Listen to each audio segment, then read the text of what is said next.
तो वह क्या करता है, वह आग पकड़ सकता है। ठीक है, आते हैं प्रश्न में 8वां नंबर में, घर में आग से होने वाली असावधानियों से बचने के लिए आप क्या क्या कर सकते हैं, इसकी चर्चा अपने दोस्तों से कीजिए। देखिए यहाँ पर है कि आपके घर में भी कभी आग का समस्या हो, कभी आग ना पकड़े, इसके लिए आप लोग क्या कर सकते हैं। किसी ज्वलनशील पदार्थ का रसोई घर में से दूर रखना चाहिए। कभी भी जो ज्वलनशील पदार्थ होता है तो वो आपको रसोई घर में नहीं रखना चाहिए। किरासन तेल, जिसको मिट्टी का तेल कहते हैं, बाहरी कमरे में रखना चाहिए। अगर बाई चांस आप वो यूज करते हैं तो बाहर के कमरे में, यहाँ पर कि आग का कोई भी एक कण भी ना वहाँ पर हो। ठीक है, नहीं कि वहाँ पर आग के कारण से अगर उसमें संपर्क में आता है तो आग पकड़ सकता है। चिराग, जिसको कहते हैं दिया, या लालटेन ज्वलनशील पदार्थ से अलग रखना चाहिए। रसोइयों को सिंथेटिक कपड़ा नहीं पहनना चाहिए। जो रसोई जो किचन में काम करते हैं उसको सिंथेटिक कपड़ा नहीं पहनना चाहिए। इससे क्या होता है, आग आसानी से पकड़ता है और पकड़ने के बाद वह जल्दी बुझता भी नहीं है, इसीलिए सिंथेटिक कपड़ा कभी नहीं पहनना चाहिए। उसे भोजन यहाँ पर अगर किचन में जो काम करते हैं तो उसे भोजन पकाते समय सदा सूती वस्त्र पहनना चाहिए।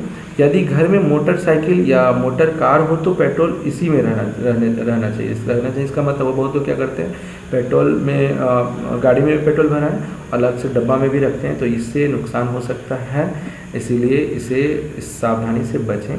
अलग से पेट्रोल घर पर नहीं रखना चाहिए। घर में बीड़ी सिगरेट नहीं पीना। वो तो क्या कहते हैं, घर में बीड़ी सिगरेट और घर में अगर गैस अगर लीक होता है तो घर में पूरा का पूरा आग पकड़ सकता है। ठीक है, तो इस सभी सावधानियों के बारे में ध्यान रखना चाहिए। अब आते हैं फिल इन द ब्लैंक्स का रिक्त स्थानों वाला जो है, उसमें कुछ प्रश्न जो दिए गए हैं, तो यहाँ पर तो प्रश्न नहीं लिखे हैं, लेकिन आपको यहाँ पर हम उसको ऑब्जेक्टिव के रूप में जो भरा हुआ है उसको डायरेक्टली हम पढ़कर उसको समझाते हैं और उसको फील करवाते हैं उसमें क्या भराएगा। ठीक है, तो ध्यान से सुनिएगा कि जो रिक्त आपके बुक में जो रिक्त स्थान दिए गए हैं उसको ध्यान से, जो क्वेश्चन इसमें नहीं लिखे हैं लेकिन आपको पढ़ के सुनाता, अपने बुक से मिला लीजिएगा।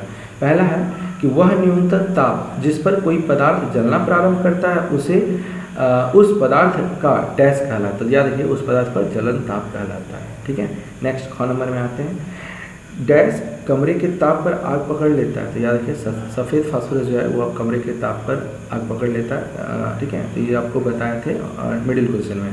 नेक्स्ट आते हैं, मोम एक हाइड्रोकार्बन है जो डैश और डैश से मिलकर बनी होती है। तो याद रखें, मोम एक हाइड्रोकार्बन है जो हाइड्रोजन और कार्बन से मिलकर बनी होती है।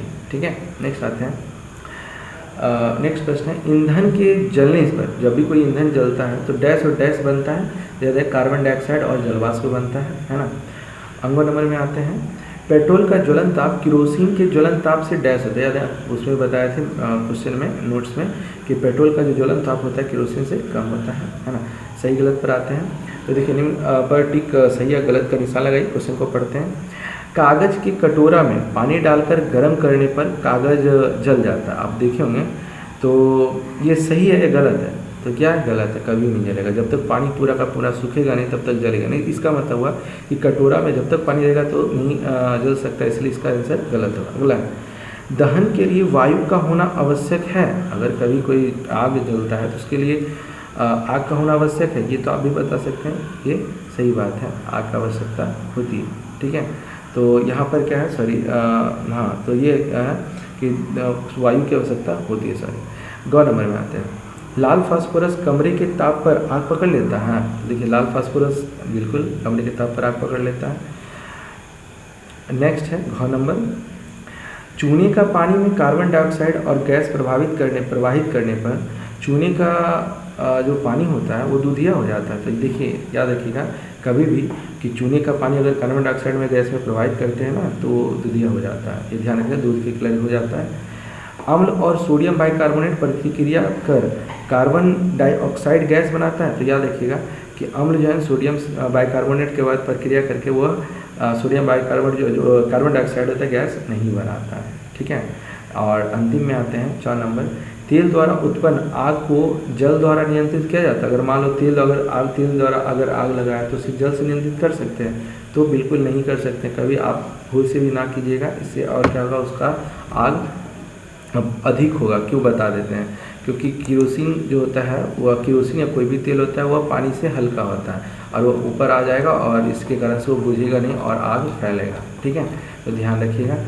तो यहाँ पर ज़रूरी नहीं है कि यह क्लास 8 के लिए बनाया गया। इसको जो ऊपर क्लास के बच्चे जो है या फिर जो अदर चीज़ का भी तैयारी करते हैं जिससे साइंस से आपको संबंधित समझना है, इसको आप अच्छे तरीके से समझ सकते हैं। इसमें मिडिल क्वेश्चन दिया गया है जो कि बहुत सारे ऐसे होते हैं जो तैयारी करते हैं जिसको कि 8 क्लास का साइंस का आवश्यकता होता है, तो उसको अच्छी तरीके से इसको समझना है और इसको याद रखना है। तो अगर इतने मेहनत से इसको बनाया गया वीडियो को, तो आप लोग ज़रूर इसको लाइक कर दीजिएगा और इससे मेरा उत्साह बना हुआ रहेगा और मैं इसी तरह आप लोगों के लिए नोट्स बनाया करूँगा और जिसे आप लोग इसके आसानी से समझ सकेंगे। और अगर कुछ डिमेरिट आपको लग रहा होगा मेरी वीडियो में, तो उसको ज़रूर बताइएगा जिससे हम उस चीज़ को सुधार कर सकें। Thanks for watching.